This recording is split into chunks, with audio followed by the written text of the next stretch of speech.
लेकिन जो पोषक तत्व है वो किस में मिल गए थे? खून के अंदर। और ऑक्सीजन है वो भी किसके अंदर मिली थी? खून के अंदर। अब ये खून क्या चीज़ है, रक्त क्या है, तो ये क्यों इसकी हमें ज़रूरत पड़ी, सबसे पहले तो इसी के ऊपर आओ। देखो पोषक तत्व है वो छोटी आंत ने अवशोषित करके रख लिए, लेकिन छोटी आंत है वो तो सिर्फ यहाँ पे होती है, यहाँ से पूरे शरीर के अंदर भेजना छोटी आंत के बस की बात नहीं है। उसके लिए कोई अलग से सिस्टम चाहिए जो हर जगह पे जाए।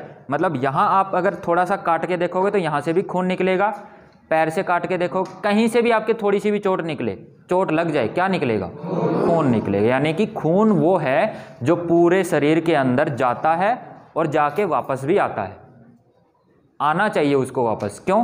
क्योंकि जब जाएगा तब तो वो क्या, इसको, ये जो है इनको लेके जाएगा, ऑक्सीजन को लेके जाएगा। कहाँ लेके जाएगा? तो कोशिकाओं में लेके जाएगा। क्लियर है? क्योंकि फाइनली ऊर्जा किसको बनानी है? कोशिका को ही तो बनानी है। ये सारी चीज़ें जो हम कर रहे हैं किसके लिए कर रहे हैं? कोशिका के लिए तो कर रहे हैं ना, क्योंकि कोशिका को अपनी देखभाल के लिए, मरम्मत के लिए और काम करने के लिए ये भी चाहिए और ये भी चाहिए। ये दोनों चीज़ ले तो लिए हमने, ये तो हमने पोषण प्रक्रम में अंदर ले ली है और ये शोषण प्रक्रम में अंदर ले ली थी। ठीक है, दोनों चीज़ें हमने अंदर ले ली, लेकिन अब वहाँ से लेने के बाद सारी कोशिकाओं में इसको पहुँचाने का काम कौन करेगा? परिवहन प्रक्रम। उसके लिए हमें अलग से एक प्रक्रम लगाना पड़ा, परिवहन प्रक्रम। ठीक है, तो परिवहन प्रक्रम के अंदर क्या होगा? जो भी चीज़ें, जो भी आवश्यक चीज़ें हमारे शरीर के अंदर है उसको पूरी शरीर में भेजना किसका काम है? परिवहन प्रक्रम का। ठीक है, अब परिवहन प्रक्रम के अंदर कोई तो ऐसा होगा जो चलेगा, तो कौन चलेगा? वाहन चलेगा, गाड़ी चलेगी। ठीक है, सही है, वो गाड़ी ही चलेगी, लेकिन वो गाड़ी यहाँ हमारे शरीर में कौन है? रक्त। कौन है? रक्त या खून। वो यूं समझ लो हमारे शरीर की एक गाड़ी ही है, उसका सिर्फ इतना ही काम है पूरे शरीर में चलते रहना। क्लियर है ना? अब इस रक्त का, इस गाड़ी का इंजन कौन है? इसको चलाएगा कौन? हृदय। अपने आप नहीं चलेगी। हम गाड़ी लेके आ गए, उसके अंदर इंजन है ही नहीं, तो बेशक खड़ी रखो उसको, चलेगी नहीं वो। क्लियर है ना? तो इस रक्त को चलाएगा कौन? हृदय। रक्त क्या है? वो गाड़ी है जो चलेगी, जो सारी जगह घूम के आती है, और उसको चलाता कौन है? हृदय। इतना क्लियर है सबको? अब ये रक्त क्या है, इसके अंदर क्या क्या चीज़ें होती है, सबसे पहले हम इसी को पढ़ लेते हैं। क्लियर है? क्योंकि जब ये पढ़ लेंगे तो हमें और बाकी चीज़ें भी धीरे धीरे समझ में आ जाएंगी। क्लियर है? तो ये रक्त, इसका सबसे पहले तो क्या काम होना चाहिए कि इसके अंदर ऐसी पावर होनी चाहिए कि ये इनको अपने अंदर मिला ले या घुल जाए इसके अंदर, है ना? क्योंकि अगर ये इनको अपने अंदर बिठाएगा ही नहीं, इनको पूरी कोशिकाओं के अंदर लेके ही नहीं जाएगा, तो फिर रक्त का क्या फ़ायदा, है ना? रक्त का काम ही तो यही है, इनको कहाँ लेके जाना? कोशिकाओं में। तो सबसे पहला काम तो रक्त का यही हुआ कि वो कार्बोहाइड्रेट, वसा, प्रोटीन, जो भी ज़रूरी तत्व है उनको अपने अंदर सोख ले या अवशोषित कर ले या अपने अंदर मिला ले। जैसे कि पानी के अंदर अगर हमने नमक मिलाया तो नमक अलग रहता है कि उसके अंदर घुल जाता है? घुल जाता है। फिर चाहे आप उस पानी को कहीं लेके जाओ, उसके साथ कौन जाएगा? वो नमक भी जाएगा ना। क्यों? क्योंकि वो उसके अंदर घुल चुका है।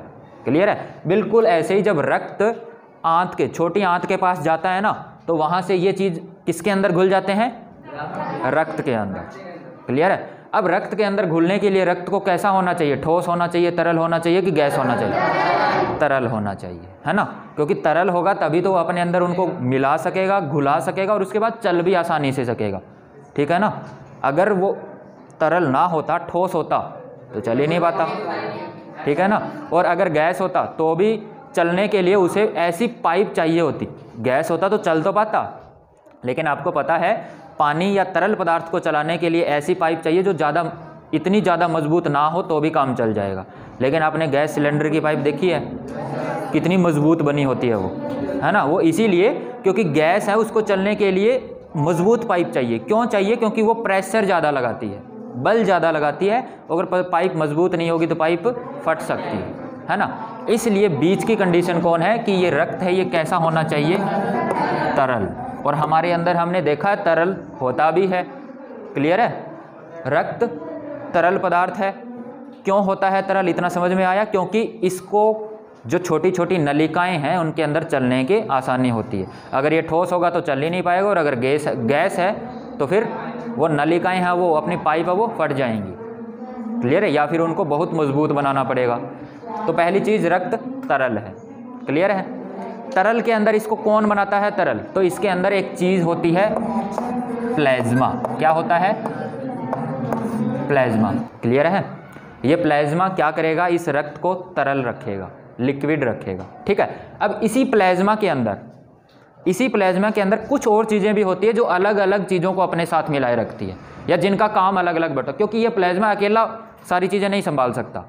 ये प्लाज्मा इसको ये भी अपने साथ जोड़ने हैं, ये भी जोड़ना है, और आगे हम देखेंगे कि ये कोशिकाओं से कार्बन डाइऑक्साइड और अपशिष्ट पदार्थों को भी उठा के लेके आएगा। यानी बहुत सारे काम हो जाते हैं।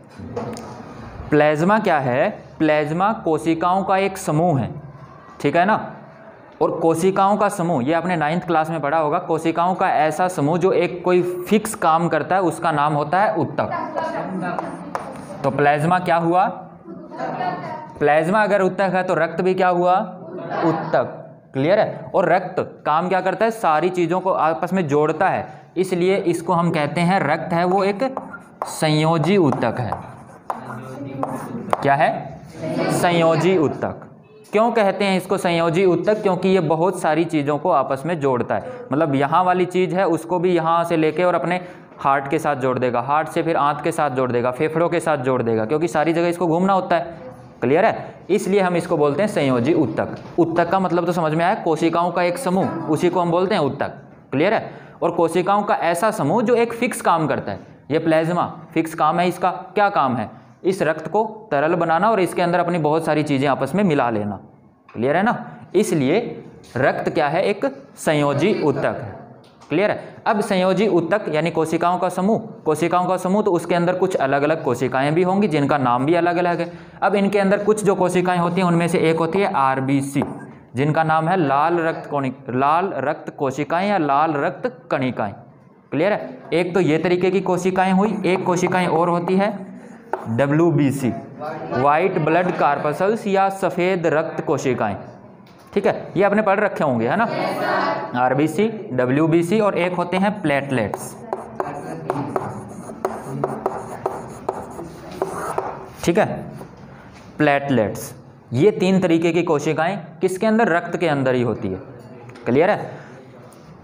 जो प्लाज्मा है वो तो क्या करती है? खून को तरल बनाती है। उसके बाद ये RBC क्या करती है? तो इसके अंदर होता है हीमोग्लोबिन।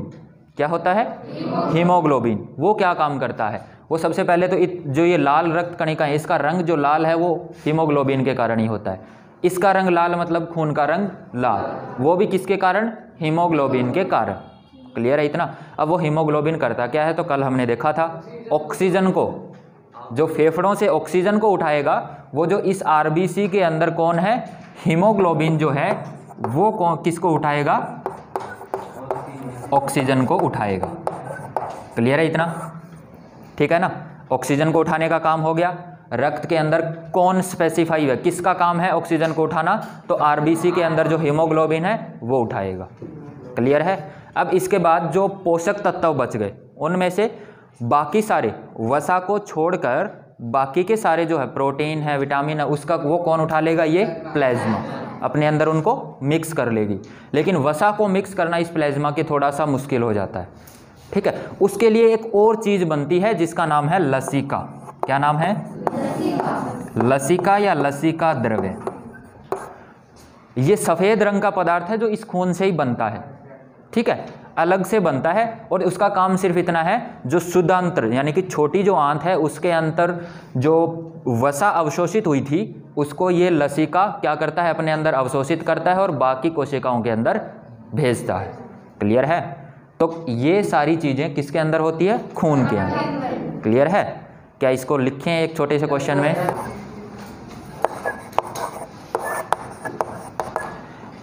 एक तो ऐसे पूछा जा सकता है इसको, जंतुओं में परिवहन के लिए कौन उत्तरदायी है, या फिर इसका एक और क्वेश्चन,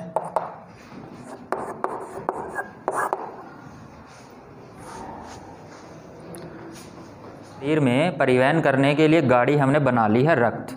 ठीक है? अब इसको चलाने के लिए हमें इंजन जो है उसकी स्टडी करनी है, वो कैसे काम करता है। ठीक है?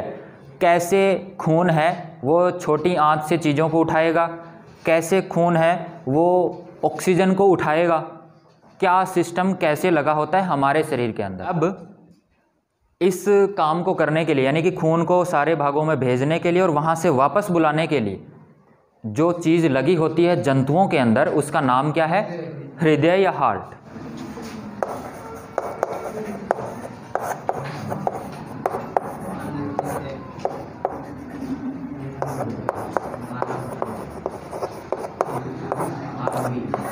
ये यहाँ पे जो मैंने लगा ना, ये रे है, हृदय, रे आ रहा है ना, वो रे यही है, ठीक है।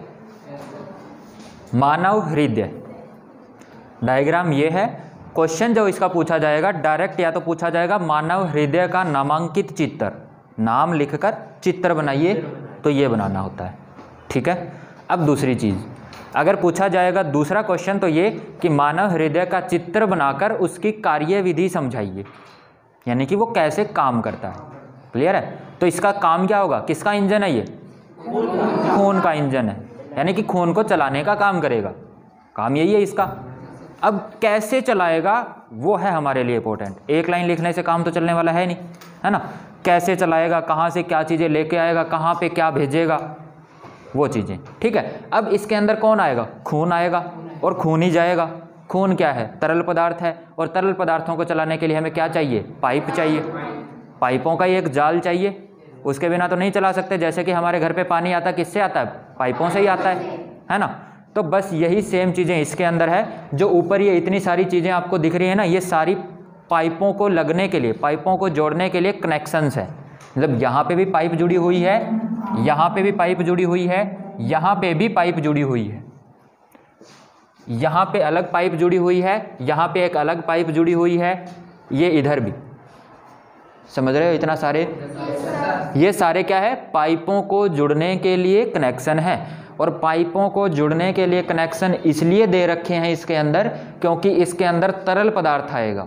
तरल पदार्थ कौन है इसके अंदर? खून है, ठीक है। अब इनमें से कुछ ऐसी पाइप हैं जिनके अंदर से खून इसके अंदर आएगा, ठीक है।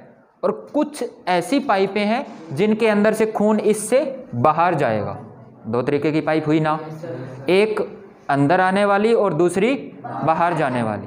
काजल बाद में बना लेना, पहले इसको समझ ले, और कोई भी बना रहा है तो बाद में बना लेना। डायग्राम से ज़्यादा इसकी कार्यविधि, फंक्शंस इंपॉर्टेंट है, ठीक है। तो कुछ पाइपें हैं जो बाद में, कुछ पाइपें हैं जो जिनसे रक्त अंदर आएगा, और कुछ पाइपें ऐसी हैं जिनसे रक्त बाहर जाएगा। क्लियर है? अब ये पॉइंट आप पहले से नोट कर लो कि जिन पाइपों से रक्त अंदर आएगा उनको हम बोलेंगे सीरा, क्योंकि दोनों के अंदर अब नामकरण की जरूरत पड़ गई हमें, क्योंकि हमें फिर कन्फ्यूजन, हर बार हम ऐसे नहीं बताएंगे कि खून अंदर आ रहा है, हर बार ये नहीं बताएंगे खून बाहर जा रहा है। हम क्या बताएंगे? सीरा। तो इसका मतलब क्या कि रक्त खून है वो अंदर जा रहा है, किसके अंदर? हार्ट के अंदर, उसको हम क्या बोलेंगे? सीरा। क्लियर है इतना? हाँ। अब खून अंदर जाएगा, उसके बाद सीरा के बाद इसका क्या है कि खून है या रक्त है वो जिससे बाहर जाएगा, उसे हम कहते हैं धमनी। खून बाहर, ठीक है। थोड़ी देर बाद हम ये भी देखेंगे कि इसके आगे महाधमनी, महासीरा लगा देंगे तो उससे क्या होगा? उससे तो यही होगा कि वो थोड़ी सी बड़ी है, मेन है, मुख्य है, उसको हम महा लगा देंगे। लेकिन मेन जो चीज़ है वो क्या? सीरा और धमनी। सीरा क्या करेगी? खून कहाँ लेके आएगी? दिल के अंदर लेके आएगी, और धमनी क्या करेगी? बाहर लेके जाएगी। चाहे वो किधर भी लेके जाना उसको, उससे हमें कोई लेना देना नहीं, लेकिन वो बाहर लेके जाएगी। क्लियर है इतना सबको? पक्का? ठीक है। अब आ जाओ इस डायग्राम के ऊपर। अब इस डायग्राम के अंदर देखो कहाँ कहाँ धमनी लिखी हुई है, कहाँ कहाँ सीरा लिखी हुई है, ये देखो। अब उससे पहले थोड़ा सा इसकी आउटलाइन देखते हैं क्या क्या चीज़ें। इतना सबको क्लियर है कि ये जो ऊपर कनेक्शन लगे हुए हैं, पाइपों के कनेक्शन हैं, इनमें कुछ ऐसी हैं जिनसे खून अंदर आएगा और कुछ ऐसी हैं जिनसे खून बाहर जाएगा। क्लियर है? अब ये जो अपना पूरा दिल है ना, ये 4 भागों में बटा होता है। कितनों में? 4 नहीं, 2 भागों में और 4 कोष्ठों में। 2 भाग कौन से? ये देखो दिख रहे हैं आपको, ये जो बीच वाली लाइन है इससे एक इस तरफ है और एक इस तरफ है, 2 भाग हो गए। 4 कोष्ठ, कोष्ठ का मतलब अलग अलग खाने, बॉक्सेस। तो इसके अंदर 4 बॉक्स है, एक ये वाला बॉक्स है, इतना, ठीक है। एक ये वाला बॉक्स है, एक ये वाला बॉक्स है और एक ये वाला बॉक्स है, ठीक है। हमारा दिल या मानव हृदय 2 भागों में और 4 कोष्ठों में बटा होता है। कोष्ठ का मतलब समझते हो, बॉक्सेस, खाने, अलग अलग खाने जो बने होते हैं, क्लियर है ना। तो दो जो ये वाली जो बीच में जो लाइन है इसका नाम क्या है, विभाजिका। इसके द्वारा ये 2 अलग अलग भागों में बटा होता है, ठीक है। अब मैं ऐसे ही आपको चीज़ें बताता जाऊंगा और साथ में उनके काम भी बताता जाऊंगा, आप सुनते जाना, ठीक है। ये बीच वाली लाइन इसको और इसको यानी कि हृदय को 2 भागों में बांटती है, एक है दायां भाग और एक है बायां भाग। अब ये देखना, वैसे अगर आप यहाँ पे डायग्राम देखोगे तो इधर वाले को दायां होना चाहिए था, उधर वाले को बायां होना चाहिए, लेकिन ये थोड़ा सा टेढ़ा बना हुआ है और बंद मुट्ठी का बना हुआ, तो ये एक्चुअल में इस साइड है और वो उस साइड है, इसलिए ये दायां और बायां कर रखी हैं, क्लियर है। यहाँ पे कंफ्यूज मत हो जाना, ऐसे ये लटका रहता है, फिट होता है, ठीक है। अब इसका आकार अगर आप देखो तो इसका आकार है ना, वो ऐसे होता है कि जैसे यहाँ से ऐसे करके किसी ने जो मुट्ठी है वो बंद कर रखी हो, जिसका नाम क्या है, विभाजिका। ये इसको और इसको यानी कि हृदय को 2 भागों में बांटती हैं, बायां भाग और दायां भाग, क्लियर है। उसके बाद 2 भागों में बांट के, अब इसका काम क्या है, ये क्यों बांटती है, तो ये इसलिए बांटती है कि ये जो बीच वाली लाइन है ना, इसके इस साइड तो होगा शुद्ध खून, ठीक है। शुद्ध खून का मतलब उसके अंदर ऑक्सीजन मिली होगी, क्लियर है। और इससे इस साइड होगा अशुद्ध खून। तो अगर आपसे क्वेश्चन पूछ लिया जाएगा कि विभाजिका क्या काम करती है, तो विभाजिका हार्ट को 2 भागों में बांटती है, एक साइड उसके शुद्ध खून होता है और एक साइड अशुद्ध खून होता है, क्लियर है। बाएं साइड शुद्ध, दाएं साइड अशुद्ध, इतना फिक्स हुआ सबका। हमेशा इस लाइन के इस तरफ शुद्ध और उस तरफ अशुद्ध, क्लियर है। अब ये वाला सबसे पहले, ये जो हार्ट है इसके अंदर खून पूरे शरीर से आएगा, ठीक है। जो शरीर से खून आएगा वो शुद्ध होगा कि अशुद्ध होगा, अशुद्ध होगा ना। और जो शरीर से या कहीं से भी इस हार्ट के अंदर जो खून आएगा वो सीरा से आएगा कि धमनी से आएगा, सीरा से आएगा, क्लियर है। तो यहाँ पे देखो, ये रहा महासीरा, ये रहा महासीरा। महा का मतलब ये थोड़ी बड़ी है, बस इतना ही, महा से आपको कंफ्यूज नहीं होना, लेकिन नाम क्या है, सीरा, ये भी सीरा। तो पूरे शरीर से खून यहाँ से यहाँ, ये ऊपरली भाग मतलब ये ऊपर का जो अपना हिस्सा है ना, वहाँ से तो इससे आएगा, क्लियर है। और जो नीचे का जो हिस्सा रह गया, अपने हार्ट से जो नीचे का हिस्सा रह गया वो यहाँ से एंटर करेगा, क्लियर है। ये एक लाइन, ये एक लाइन, ये, ठीक है। हमारे पूरे शरीर से जो अशुद्ध खून आएगा वो कहाँ से आएगा, महासीरा से, ठीक है। और सबसे पहले किसके अंदर आएगा, दाएं आलिंद के अंदर, क्लियर है। ये पिक्चर अगर आपके दिमाग में क्लियर रहेगी तो पूरी कार्यविधि समझ आ जाएगी, ठीक है ना। महासीरा से अशुद्ध खून पूरे शरीर से सबसे पहले आके किसके अंदर इकट्ठा होता है, दायां आलिंद के अंदर, क्लियर है क्या इतना सबको। हाँ, दायां आलिंद के अंदर आके वो इकट्ठा हो चुका है। अब जैसे जैसे पहले क्या कि इसका कुछ काम नहीं, आराम से शिथिल होता है, बस इकट्ठा करता रहता है। जब ये भर जाता है तब ये क्या करता है, ये ऐसे करता है, थोड़ा सा संकुचित होता है, ठीक है। इसको क्या कहते हैं, संकुचित होना। और अब अपने हार्ट के ऊपर अगर हाथ रख के देखोगे तो आपको यही दिखाई देगा, ऐसे हो रहा है बस हार्ट, ऐसे, ठीक है। बस ये ऐसा ही होता है और कोई काम नहीं इसका। जब ये ऐसे होता है ना, तब इधर वाला भी ऐसे ही होता है। ये इन दोनों की मैचिंग होती है एक तरीके की, क्लियर। वो हम बाद में देखेंगे। लेकिन जैसे ये भर गया, ये थोड़ा सा संकुचित होता है, थोड़ा सा ऐसे प्रेस हुआ, यहाँ पे एक वाल्व लगा होता है, ठीक है। जैसे ही ये प्रेस हुआ, ये वाल्व से खून दायां निलय में प्रवेश करता है, क्लियर है। सबसे पहले खून कहाँ आया, दायां आलिंद में। जैसे ही ये भर गया उसके बाद इसने थोड़ा सा प्रेस हुआ, संकुचित हुआ, कहाँ पे आ गया, ये दायां निलय में, क्लियर है। दायां आलिंद से आ गया दायां निलय में। अब यहाँ पे अशुद्ध खून आ चुका है दोनों में, और मैंने यही बताया कि इससे इस तरफ कौन होगा, अशुद्ध खून, ठीक है। अब यहाँ से इसको कहाँ जाना है, शुद्ध होने के लिए जाना है। और शुद्ध होने के लिए कहाँ जाएगा, फेफड़ों में जाएगा। शुद्ध और अशुद्ध में सिर्फ इतना ही फर्क है कि जो अशुद्ध वाला है उसके अंदर कार्बन डाइऑक्साइड है और शुद्ध वाले के अंदर ऑक्सीजन मिली है, यानी कि इसको फेफड़ों के अंदर जाना है शुद्ध होने के लिए, ताकि ये अपने अंदर जो कार्बन डाइऑक्साइड मिली हुई है उसको तो फेफड़ों में छोड़ दे और वहाँ से किसको उठा ले, ऑक्सीजन को उठा ले। क्लियर है इतना सबको? तो ये देखो, अब यहाँ से जैसे ये प्रेस हुआ, खून इसके अंदर आया, अब ये प्रेस होगा, दूसरे टाइम पे बारी किसकी है, इसकी। क्लियर है? जब ये प्रेस हुआ था तब तो ये फैला था ताकि खून इसके अंदर आ जाए, अब ये प्रेस होगा तो ये वाल्व बंद हो जाएगा, मतलब खून इधर नहीं जाएगा। वाल्व का काम ही यही होता है, एक तरफ तो चीज़ें दाने देना और दूसरे तरफ मत जाने देना। क्लियर है ना? तो जैसे ये प्रेस होगा, ये तो हो गया बंद, ये बंद हो गया तो एक वाल्व यहाँ होता है जो खुल जाता है, और जैसे ही खुला खून बाहर की ओर निकल गया। ये फुफ्फुस, फुफ्फुस का मतलब फेफड़े वाले, खून बाहर जा रहा है तो नाम क्या होगा, क्लियर है सबको? बाहर खून जा रहा है धमनी, लेकिन कहाँ जा रहा है, तो ये फेफड़े के अंदर जा रहा है, इसलिए इसका नाम क्या है, फुफ्फुस धमनी। ठीक है?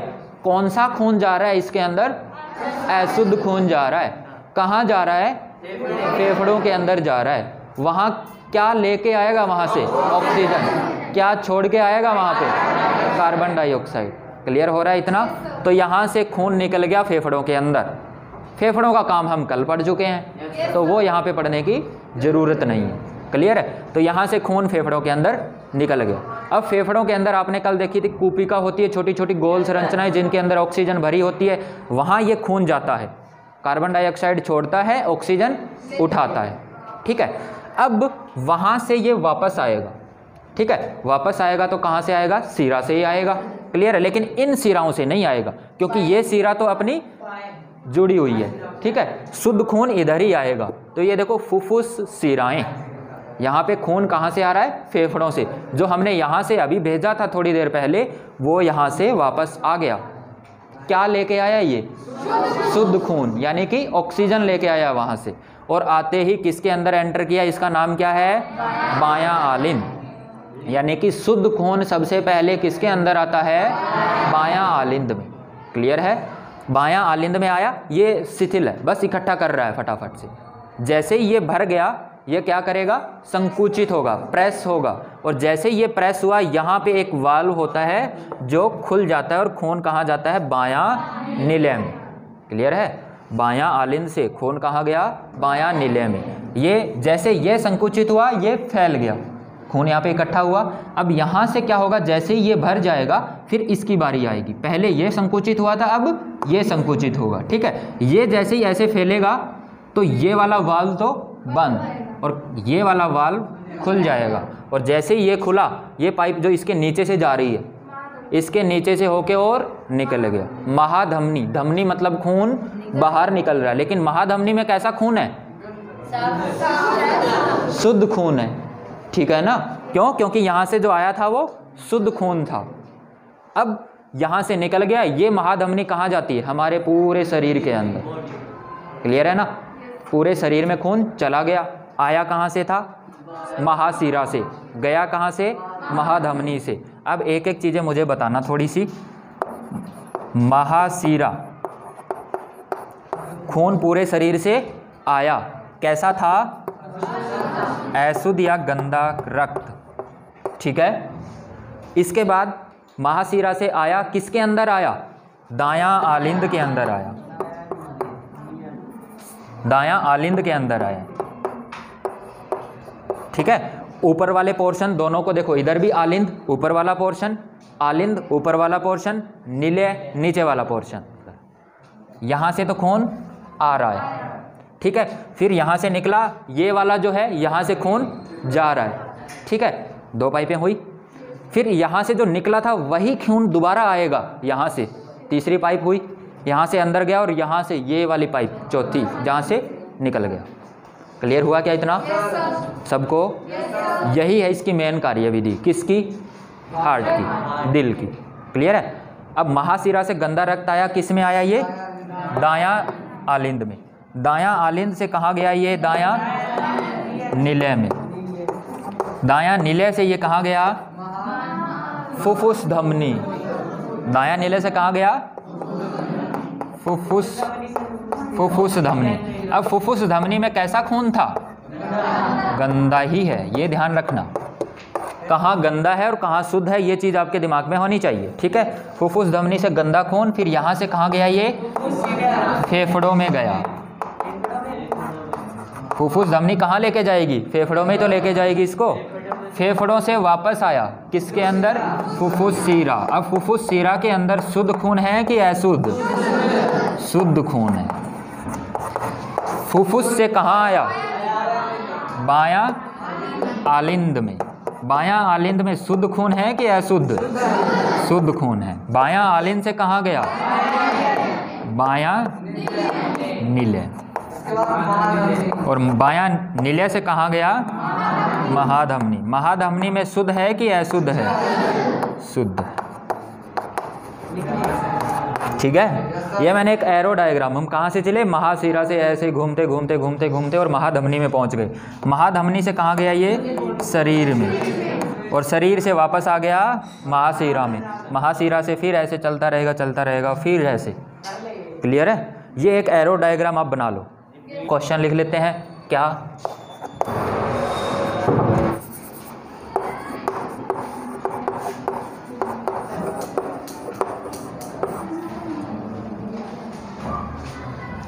जैसे महाशिरा का अपने दिल में क्या कार्य है, हार्ट में क्या कार्य है, या परिवहन में क्या कार्य है, दायां आलिंद का क्या कार्य है, ऐसे दायां नीलक, ऐसे फुफ्फुस धमनी का क्या कार्य है। ठीक है ना?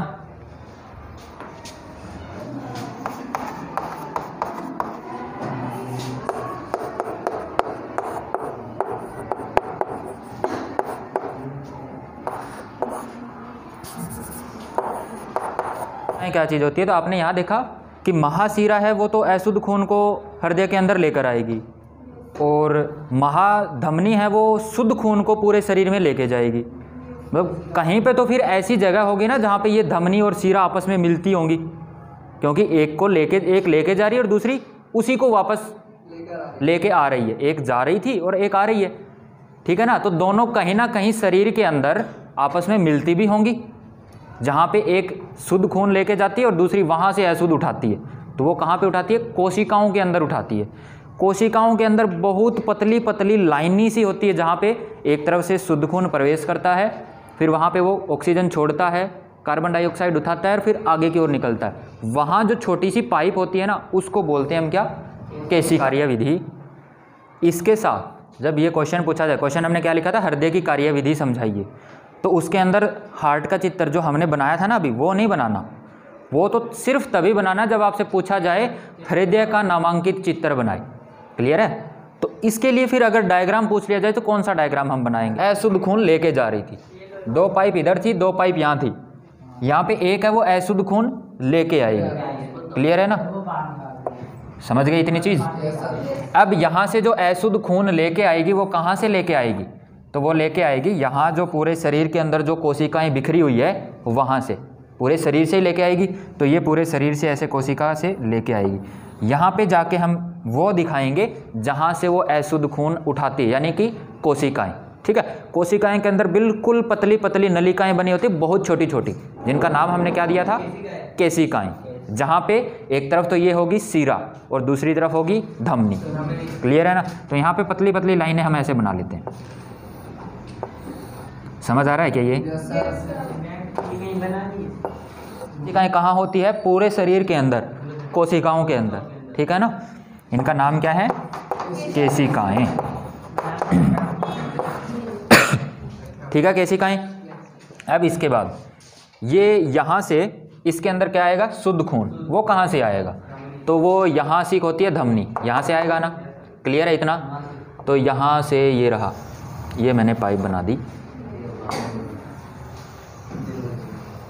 कैसे बनाई ये पाइप? समझ आई ना? क्योंकि ये शुद्ध खून जो अपना हार्ट है, अपना दिल है, वो भेज रहा है पूरे शरीर के अंदर। क्लियर है? ये क्या है? ये महाधमनी है। इसके अंदर खून कैसे जा रहा है? ऐसे ही जा रहा है। तो एरो मैंने सही लगाई है। ये क्या है? महाधमनी है, या यूं कह दो कि धमनी है। क्लियर है? दोनों में से कोई चीज़। ये क्या है? ये खून लेके जा रही है, तो ये लेके जा रही है और इसका नाम क्या है? महाशिरा लिखो चाहे शिरा लिखो, लेकिन इसके अंदर है क्या? गंदा खून। ठीक है, और इसके अंदर क्या है, शुद्ध खून। जो महाधमनी है उसकी तरफ एक ही नली होगी क्या, लेकिन और भी नली है जो पूरे शरीर में जाएगी? महाधमनी तो उन सब का जाल है, यहाँ से आगे बढ़ती भी है, ये नहीं कि सब जगह महाधमनी। महाधमनी मतलब बड़ी पाइप, मेन पाइप, ठीक है। उसी मेन पाइप से फिर छोटी छोटी पाइपें निकलती रहती है आगे। क्लियर है ना? जो महाधमनी है ना वो तो हार्ट से निकलती है, और जब तक उसके अंदर से बटा नहीं होता कोई भी चीज़ तब तक वो महाधमनी रहती है। और जैसे ही वो शाखाओं में, जैसे कि यहाँ से महाधमनी लिख ली, एक पाइप वो निकल के हाथों की ओर चली गई, एक पाइप वो टांगों की ओर चली गई, एक पाइप वो सर की ओर चली गई। तो ये सारी तो हैं धमनियाँ, लेकिन जो मेन थी जहाँ से ये सारी निकली है उसे हम क्या कहते हैं, महाधमनी। ठीक है ना? ये बड़े वाली नहर है, यूँ समझ लो, और बड़े वाली नहर या यूँ समझ लो नदी है, नदी से फिर आगे छोटी छोटी नहरें निकली हुई, इसका नाम है फुफ्फुस धमनी। क्लियर है? ये क्या कर रही है, फेफड़ों की तरफ गंदा खून लेके जा रही है। तो इसके अंदर कौन सा खून होगा, गंदा खून। ये एरो लगा रहे हो ना, ये मोस्ट इंपॉर्टेंट है, यूँ समझ लेना। ठीक है? ये एरो ही दिखा रही है कि आपको सब कुछ पता है। ठीक है ना? ये एरो क्या दिखा रही है कि इधर से ये खून इधर जा रहा है, इधर खून जा रहा है, इधर जा रहा है। और ये एरो लगाने का मतलब ही ये है कि आपको ये भी पता है कि कौन सा खून किधर जा रहा है, मतलब आपको पूरी कार्यविधि अच्छे से पता है। क्लियर है क्या इतनी चीज़ सबको? हाँ, ये फुफ्फुस धमनी हो गई है, शुद्ध खून है।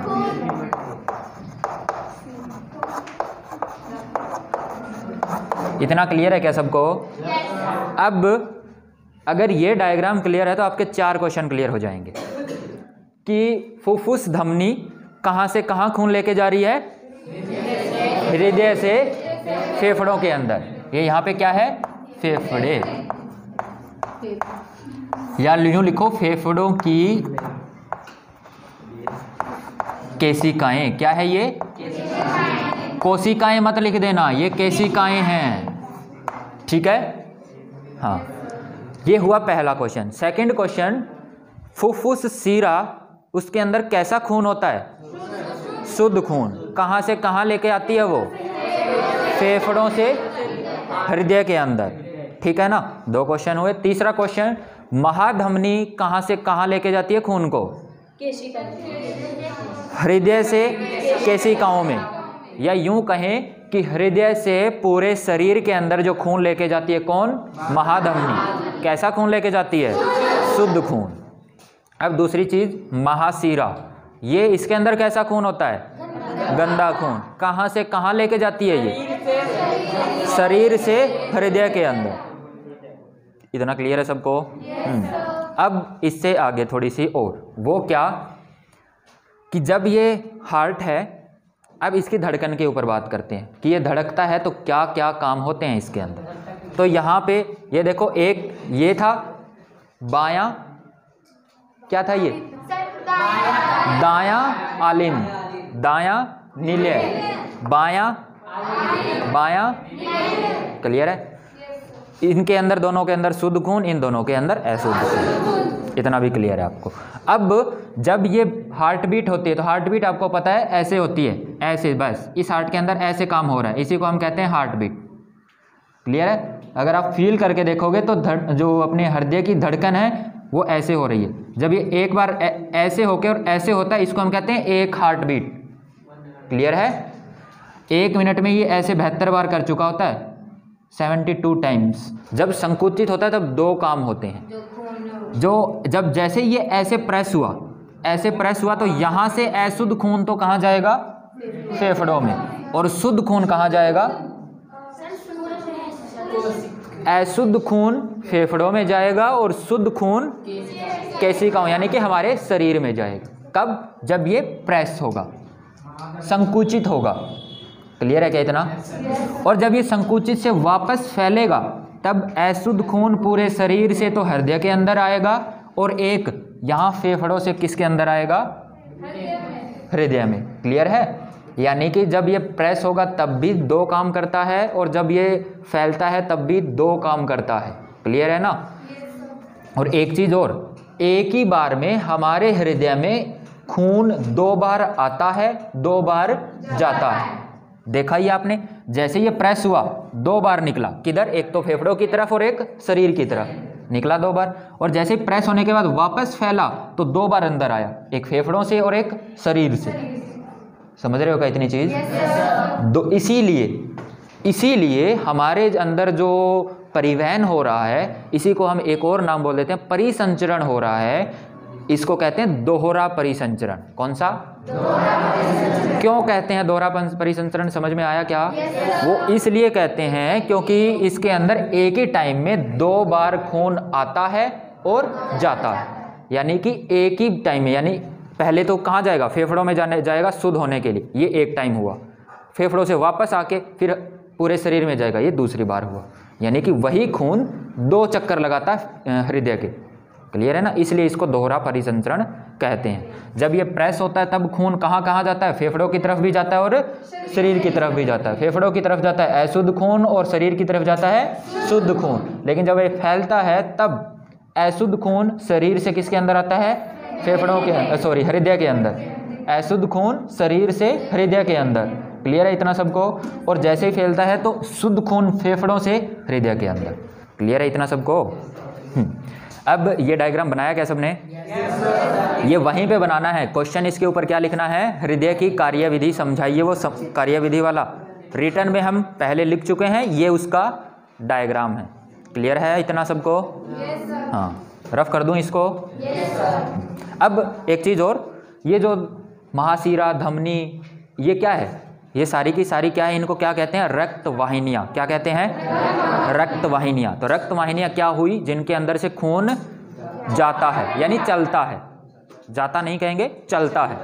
तो जिन नलिकाओं के अंदर से खून चलता है उन्हें क्या कहते हैं? रक्त वाहिनियाँ। ठीक है। अब कुछ ऐसी है जिनके अंदर से शुद्ध खून चलता है और कुछ ऐसी है जिनके अंदर से अशुद्ध खून चलता है। क्लियर? एक चीज़ और छोटी सी यहाँ पे, जब हार्ट प्रेस होता है तब इसके अंदर खून जाएगा और एक इसके अंदर जाएगा। ये है धमनियाँ, ये वाली भी धमनी है और ये वाली भी धमनी है। इनके अंदर जो खून जाता है ना, वो हाई प्रेशर में जाता है, यानी कि स्पीड में जाता है। और मुझे बताओ, एक नाली, 2 पाइप है आपके पास, एक पाइप जिसके अंदर प्रेशर ज़्यादा है वो पाइप आप मोटी लगाओगे, या जिसके अंदर प्रेशर कम है वो पाइप मोटी लगाओगे? जिसके अंदर ज़्यादा प्रेशर है वो पाइप हमारी कैसी होनी चाहिए? मोटी होनी चाहिए, ताकि वो फटे ना। बस ऐसा ही यहाँ पे होता है। जो धमनी है उनके अंदर प्रेशर ज़्यादा होता है। क्यों? क्योंकि वो दिल से, हार्ट से खून उनके अंदर प्रेशर से आ रहा होता है। क्लियर है? इसलिए उनकी मोटाई ज़्यादा। यहाँ तो कोई प्रेशर लगाने वाला है ही नहीं, क्योंकि इधर से अपने आप खून चल रहा होता है। ठीक है। तो इनके अंदर क्या लगे होते हैं? सिर्फ शिराओं के अंदर, चाहे ये वाली शिरा हो चाहे ये फुफ्फुस शिरा हो, दोनों के अंदर क्या लगे होते हैं कि खून जब ऐसे चला गया ना तो यहाँ वाल्व लगे होते हैं ऐसे। वो क्या काम करते हैं वाल्व? वो आगे तो जाने देते हैं खून को, पीछे वापस नहीं आने देते। क्लियर है ना? अगर पीछे आने लग गया तो इधर तो जाएगा ही नहीं फिर खून। ठीक है ना? जब ये ऐसे फैलता है ना तो खून थोड़ा सा आगे चला लेकिन पीछे नहीं गया, फिर आगे चला पीछे नहीं गया, ऐसे करते करते यहाँ पे पहुँच जाता है। तो शिराओं के अंदर तो क्या होते हैं? वाल्व होते हैं। और जो धमनियाँ होती हैं उनकी थोड़ी मोटाई ज़्यादा होती है। उनकी मोटाई ज़्यादा इसलिए होती है क्योंकि उनके अंदर क्या ज़्यादा होता है?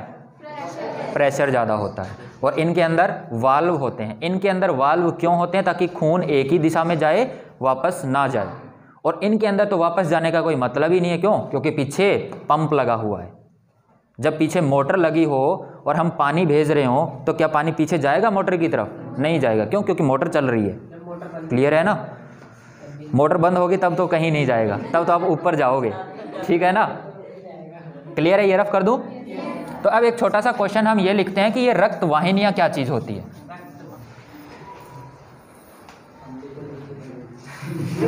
हम जैसे जीव हैं, यानी कि हम हैं या फिर जानवर है, जीव जंतु है, जिनको ज़्यादा ऊर्जा चाहिए काम करने के लिए, उनके लिए क्या चाहिए? जो यहाँ से खून आ रहा है वो बिल्कुल प्योर होना चाहिए कि नहीं?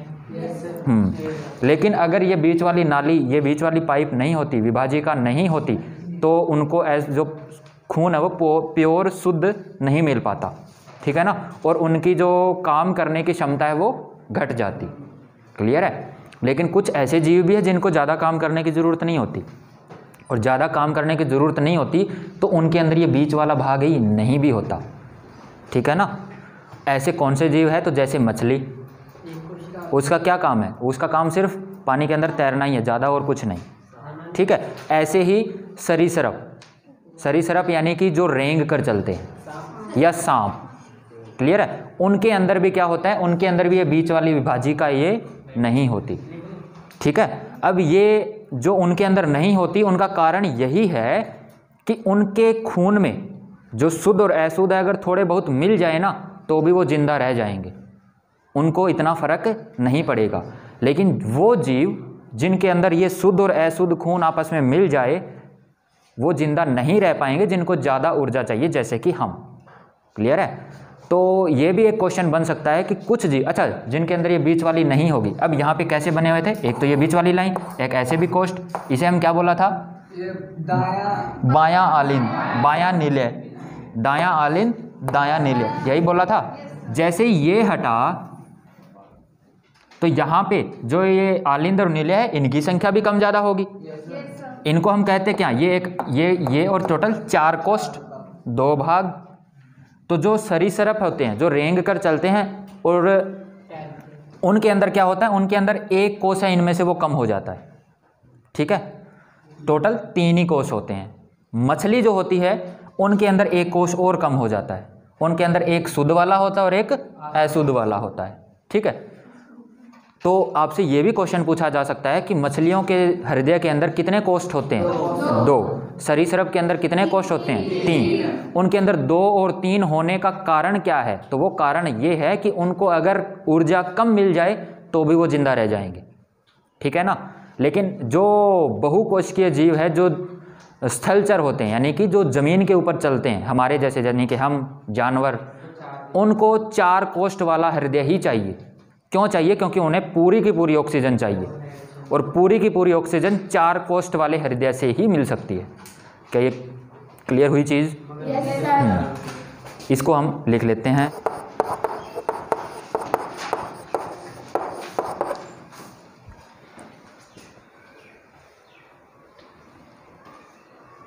चुके हैं, लेकिन अब आपको पता है अगर नॉर्मल पाइप की भी हम बात करें जिसके अंदर से पानी चल रहा है, तो वो पाइप भी कहीं ना कहीं से तो लीकेज हो ही सकती है ना, है ना। ऐसे ये वाली पाइपें भी तो हो सकती हैं, तो इसके लिए कोई ना कोई मरम्मत करने वाला भी होना चाहिए, जो उनको जहाँ पे भी उनमें टूट फूट हो या लीकेज हो तो वहाँ पे वो उसको रोक दे, लीकेज को रोक दे, क्लियर है ना। और सबसे ज़्यादा टूट फूट कहाँ होती है? जैसे कि मान लो आपकी उंगली कट गई, तो वहाँ पे कौन कटेगी? यही नलिकाएं ही कटती हैं जहाँ से खून निकलता है, क्लियर है ना। जो टूट फूट हुई है उसको कौन ठीक करेगा? तो उसके लिए एक कण होते हैं, हमारे खून के अंदर ही होते हैं वो, उनका नाम है प्लेटलेट्स, क्लियर है ये, ठीक है। ये प्लेटलेट्स पूरी हमारे रक्त के अंदर बहते रहते हैं साथ में ही, और जहाँ पे भी टूट फूट हुई, अब देखो जहाँ टूट फूट होगी पाइप के अंदर, मान लो यही पाइप है, एक ऐसी पाइप है, और इसमें यहाँ पे टूट फूट हो गई तो यहाँ से खून निकलने लग जाएगा बाहर, यही होगा। यानी कि यहाँ पे अगर कोई चीज़ ऐसी जो इसके ऊपर जम जाए तो ये रुक जाएगा, बस ये प्लेटलेट्स यही काम करता है, ठीक है ना। यहाँ खून निकल रहा होता है, जैसे आपने देखा होगा यहाँ अगर आपकी चोट लग गई है तो थोड़ी देर तो खून बहेगा, और आपको कहा जाता है कि उसको थोड़ी देर ऐसे पकड़ के रख लीजिए। अगर आपने 5 मिनट पकड़ के रख लिया और उसके बाद धीरे से हाथ हटा लिया तो वहाँ पे खून नहीं निकलता, एक फिर थोड़ी देर के बाद एक ब्लैक रंग का काला धब्बा बन जाता है जिसे हम कहते हैं थक्का। वो किसका थक्का बना है? खून का। और खून का वो थक्का बनाया किसने? प्लेटलेट्स ने, ठीक है ना। इसके अंदर से खून चल रहा होता है, और कई बार ऐसा होता है कि इसके अंदर से जहाँ जहाँ ज़रूरत होती है वहाँ पे थोड़ा थोड़ा ऐसे खून रिस कर बाहर आ जाता है। रिसने का मतलब लीकेज होकर, क्लियर है ना। वो जो खून बाहर आता है ना उसके अंदर ही होती है लसिका, इंग्लिश में उसको बोलते हैं लिम्फ। क्या बोलते हैं? लिम्फ, ठीक है। वो लसिका क्या काम करता है? तो वो लसिका जो हमारे आंतों के अंदर वसा अवशोषित होती है उसको इस खून के अंदर साथ में उठा के लेके आता है और सारी कोशिकाओं में बांट देता है जहाँ जहाँ ज़रूरत होती है, क्लियर है। तो लसिका क्या है? एक रंगहीन द्रव है जो खून के अंदर वसा को अवशोषित करके और साथ में लाने का काम करता है। तो खून को गति करने के लिए, आसानी से चलने के लिए भी कौन सहायता करता है? लसिका, क्लियर है। ये 2 पॉइंट हम लिखते हैं।